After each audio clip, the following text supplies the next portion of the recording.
Hi everyone and welcome. This is Carol from Practical Mystic and I am offering you part 3 of our series for self-awareness and soul purpose.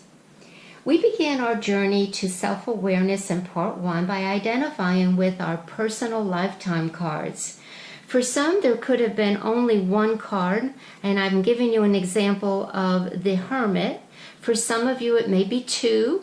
And for those of you whose life path number is 1910-1, you have the Sun, you have the Inner Teacher, the Wheel of Fortune, and then the Magician. Our path to greater understanding of who we are, how to bring joy, how to have healing in our lives begins for each of us at different times. But that is no longer the case.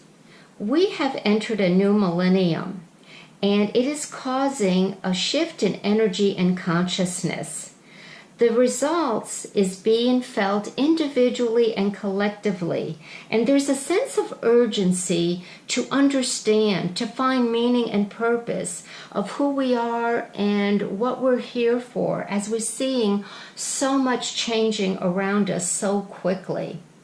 It's also interesting to note that psychologist Carl Jung found that Western man's consciousness suffered from what might be called malady of one-sidedness, meaning our tendency to overvalue the conscious function of our psyche, that we neglect the unconscious part of us. He goes on to say that the over-evaluation of the conscious mind has become so great that the unconscious is forced into the background. Therefore, it stands to reason how man has detached from his inner world and does not identify with what Jung called the unconscious archetypes.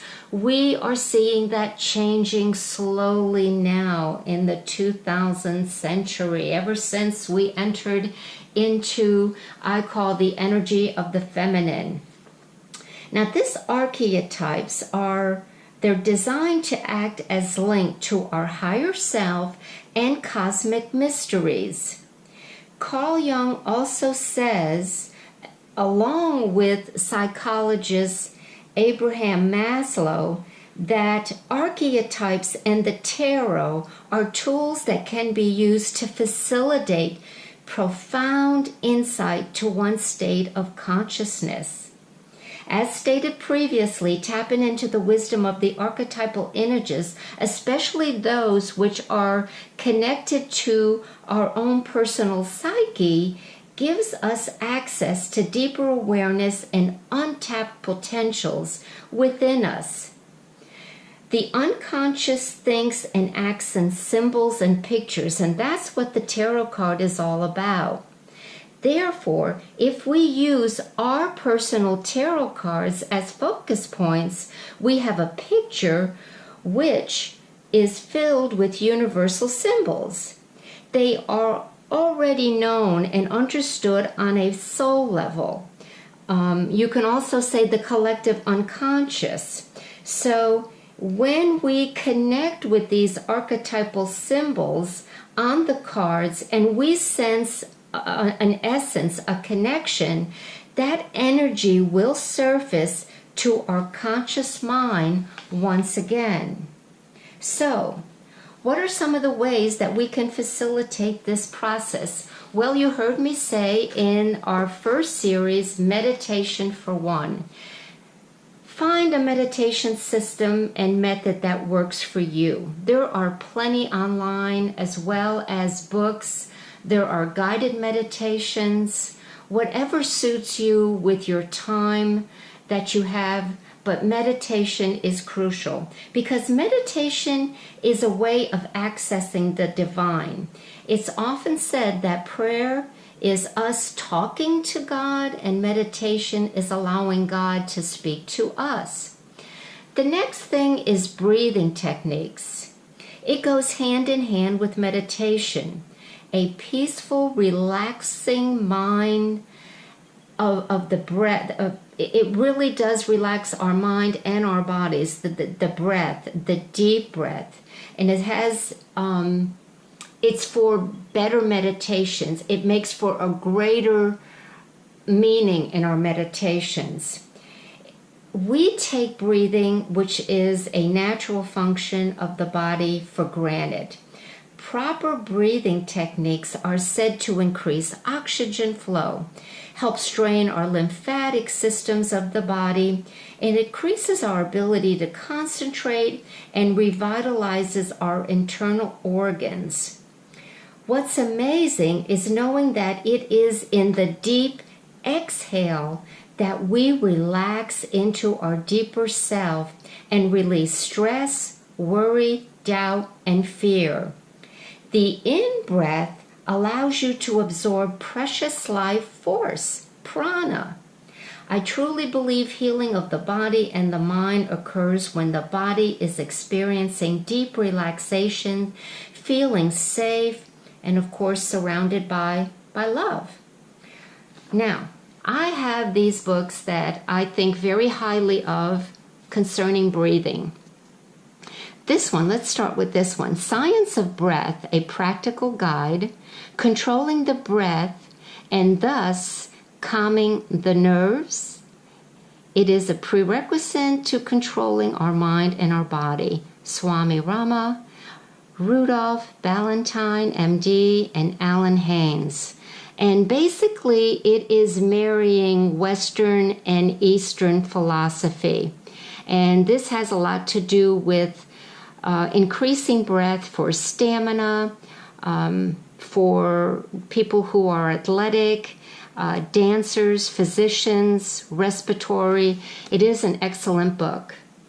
Now, the other one that I've used quite often is The Art of Breathing, 30 Simple Exercise for Improving Your Performance and Well-Being by Nancy Zai.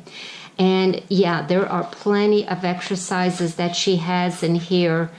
Let me see if I can show you them. Sitting. She has some where you're laying down.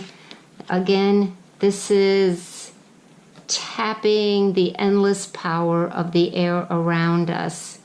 It's simplified. It's very good. Now, this one's more New Age. Breathing, Expanding Your Power and Energy by Michael Skye. He's quite well known. I think he has multiple books on breathing, but this has to do with breathing properly with meditation. If you're looking to work with Tantra Yoga, the Kundalini, excellent book. I recommend it highly. And then the fourth but last is Breath. Breathe away your tension, This is a 5-week program of body relaxation, Dr. Bruno Hans Geba. And I haven't used this in a long time, but it certainly is one that, as you can see, that I practiced probably in the 70s.